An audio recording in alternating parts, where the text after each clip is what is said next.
بسم الله الرحمن الرحيم.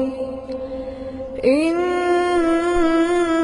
الذين قالوا ربنا الله ثم استقاموا تتنزل عليهم الملائكة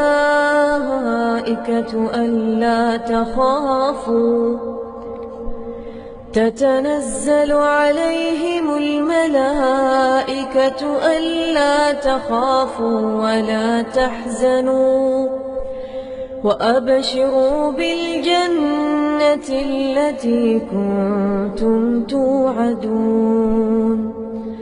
نحن أولياؤكم